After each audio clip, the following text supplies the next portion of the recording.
Bonjour et bienvenue dans cette vidéo, le rapport de la revue par les pairs de la version provisoire à la version finale. Quelques messages clés. Au cours de la mission de revue par les pairs ont eu des sessions de travail pour permettre la triangulation et la mise en cohérence et ensuite présenter les premiers constats lors de la restitution à chaud.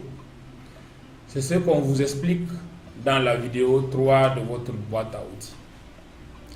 L'étape qui suit est la rédaction du rapport provisoire de la revue. Ce rapport, écrit par un consultant avec les contributions des pairs, est partagé par toute l'équipe des pairs. L'équipe s'appuiera sur les commentaires de l'organisation hôte sur le rapport provisoire pour produire le rapport final de la revue. Cette étape qui s'appuie sur un processus et des outils doit être minutieuse. Autant du côté de l'organisation hôte, dont je faisais partie dans le cadre de la revue par les pairs au Niger, que du côté de l'équipe des pairs, dont je faisais partie lors de la revue par les pairs au Sénégal.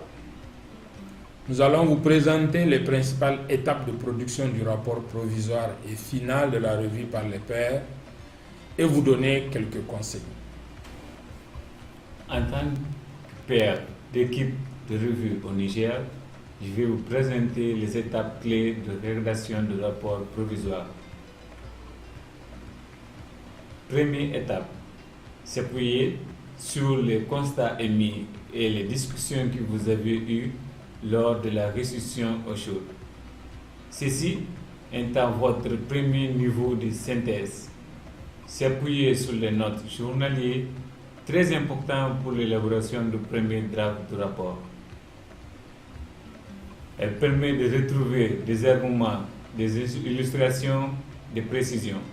S'appuyer sur les cadres évaluatifs et les indicateurs qualitatifs et quantitatifs collectés. Il permet de structurer la synthèse selon les questions clés à aborder et d'utiliser les indicateurs présélectionnés ou bien utiliser la trame du rapport. Ceci vous permet de produire un rapport complet avec un fil conducteur cohérent. Un premier draft est rédigé par les consultants ayant accompagné l'équipe des pairs. Les consultants n'utilisent que les constats validés et accordés au sein de l'équipe de manière consensuelle.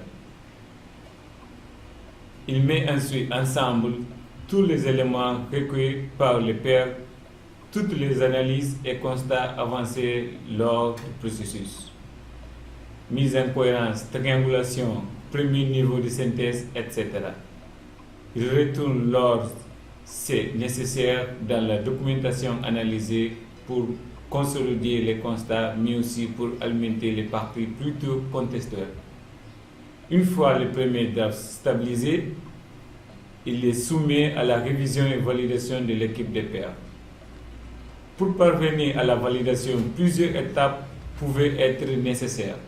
Des échanges écrits par mail, lorsque les pairs commandent les rapports et proposent des ajustements, des réunions par Skype ou en présentiel, pour discuter des points clés et se mettre d'accord pour le processus de validation. Les consultants intègrent alors tous les changements pour produire une version provisoire à délivrer à l'organisation hôte. Ce processus itératif peut durer d'entre 3 à 6 semaines. Le nombre d'échanges entre les pairs et avec les consultants n'est pas prévisible. Plusieurs facteurs sont à prendre en compte. Charge de travail des pairs, nombre d'échanges nécessaires pour arriver à un rapport approprié par toute l'équipe, etc. La trame du rapport de revue par les pairs est disponible dans la boîte à outils.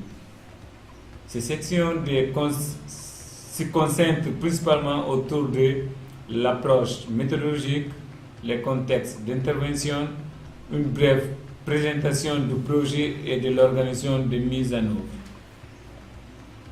L'analyse des résultats de la revue à mi-parcours, la prise en charge des questions transversales, les forces, faiblesses, opportunités et menaces, les leçons apprises et les bonnes pratiques, les conclusions et les recommandations. Évidemment, à cela s'ajoutent les résumés exécutifs, introduction, les annexes, etc. C'est effectivement ce processus que nous avons suivi au cours de la revue par les pairs au Niger, dont j'étais président. Lorsque le rapport provisoire est stabilisé entre les pairs, après plusieurs allers-retours, suivi d'un appel Skype pour sa validation, il peut être soumis à l'organisation hôte. Qui soumet? Cela dépend de ce que vous avez convenu au sein de votre équipe, mais a priori, le président de la revue.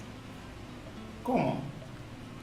Un email de transmission vers l'organisation hôte en mettant toute votre équipe en copie et en joignant l'outil de collecte et traitement des commentaires.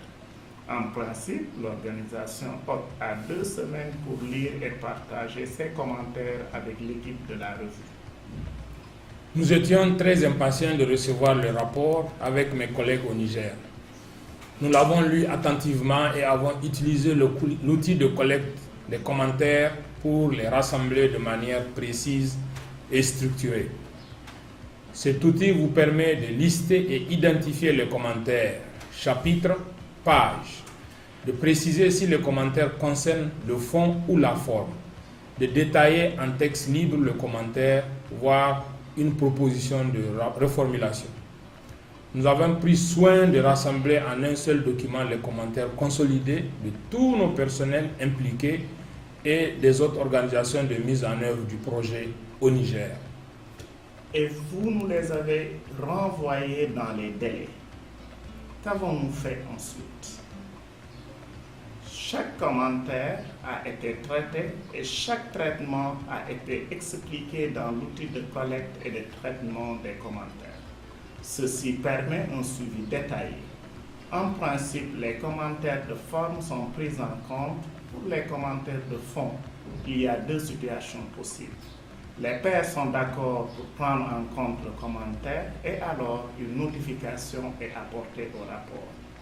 Dans ce cas, la modification au rapport est expliquée dans une case de l'outil. Au cas où les pairs ne sont pas d'accord et souhaitent maintenir leur constat, ils doivent préciser dans l'outil qu'aucune modification n'est apportée au rapport et expliquent le pourquoi. L'outil de collecte et de traitement des commentaires est joint en annexe du rapport de la revue et permet à tout un chacun d'avoir accès à la position de l'organisation hôte et à la position des pairs. Pour que le processus de préparation du rapport provisoire et le développement de sa version finale se passent au mieux, voici quelques conseils et principes de base. Tout d'abord, partir du principe que les constats exposés et discutés avec l'organisation hôte à la fin de la mission de terrain sont stabilisés. L'organisation ne devrait pas, en principe, revenir sur ces constats. Éviter tout effet de surprise. L'organisation hôte, ayant en tête les constats exposés par les pairs lors de la restitution à chaud, elle ne devrait pas avoir de grosses surprises à la lecture du rapport. Il ne faut donc pas hésiter à partager des constats, même négatifs. C'est le moment de tester. Attention, l'absence de tout effet de surprise ne peut fonctionner que si les pairs ont pu accéder à tous les éléments nécessaires à leur analyse dans les temps. Par exemple, les documents et les indicateurs sont indispensables avant la mission. Si les pairs ont été prudents lors de la restitution à chaud, à ce stade, ils ont expliqué que le processus de triangulation et de synthèse se poursuit après leur départ et que des ajustements peuvent être adoptés dans leur analyse entre la restitution et l'écriture du rapport provisoire. Dans ce dernier cas, les pairs doivent avoir des échanges avec l'organisation hôte pour discuter de ces ajustements. En effet, il est important de discuter de tout nouveau constat avec l'organisation hôte avant la soumission du rapport provisoire. Prônez la transparence et la communication. Encore un conseil, il est important que l'organisation hôte vous envoie les commentaires de toute son équipe. S'il y a plusieurs organisations de mise en œuvre du projet, il est alors essentiel que l'organisation qui coordonne la revue ne vous envoie qu'un seul document consolidé. En résumé, quelques mots-clés. Transparence, communication, échange et consolidation. Pour en savoir plus, vous pouvez consulter dans la boîte à outils la trame du rapport et le tableau de collecte et de traitement des commentaires. Merci pour votre attention et à bientôt.